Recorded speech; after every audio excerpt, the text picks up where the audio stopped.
વસ્તુ કહેવા માંગીશ કે તમારા એક એપ્લિકેશનના સ્ટુડન્ટ છે, હું એમનું નામ આપવા નહીં માંગુ અહીંયા, અને એ પોતે અત્યારે હાલમાં અમારી સાથે કોર્સમાં જોડાયેલા છે. એ પોતે ખેતી કરે છે, મજૂરી કરે છે.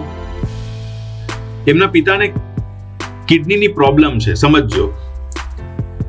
એમનું બ્લડ ડાયાલિસિસ થાય છે, બધો ખર્ચો પોતે જ ઉપાડે છે, પોતે ઘરના એક જવાબદાર દીકરા છે.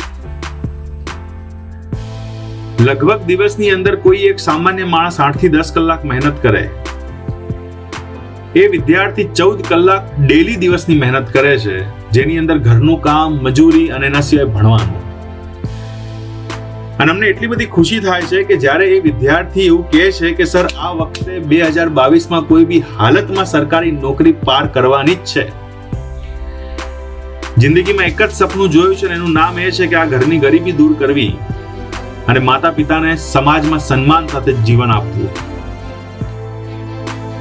અને જ્યારે આટલા એક યુવાન છોકરો પોતાના માતા પિતાની આ પરિસ્થિતિને સમજતો હોય, જ્યારે એક આટલો યુવાન છોકરો જેની અત્યારે હાલની તારીખમાં મોજ મસ્તીની ઉંમર છે, પોતાના ઘરની પરિવારની જવાબદારી આટલી હદ સુધી લેતો હોય, તમે વિચારો કે એ યુવાનો આજની તારીખમાં દેશ દુનિયા બદલી રહ્યા છે.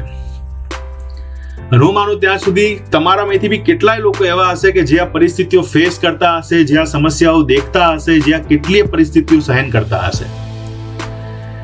દોસ્તો, આ ચાન્સ છે તમારા માટે કે તમે તમારા ઘર પરિવારની સ્થિતિને સુધારી શકો, માન સન્માનથી સમાજમાં ઇજ્જતથી જીવી શકો, અને આ તમારી આ મહેનત આવાવાળી પેઢીઓની જિંદગી બદલી નાખશે. તમારા ઘરની ગરીબી ને કેટલીય હદ સુધી ખતમ કરી નાખશે. પરિવારમાં માન સન્માનનું, ઇજ્જતનો પ્રતિષ્ઠિત મોભો તમને અપાઈ શકે છે. એટલે ધમધોકાર મહેનત કરી લો, તડામાર મહેનત કરી લો, પારાવાર મહેનત કરી લો. આ સમય જ છે તમારી પાસે જે તમારી પરિસ્થિતિને બદલશે, તમારા જિંદગીના યુટર્નને નક્કી કરશે.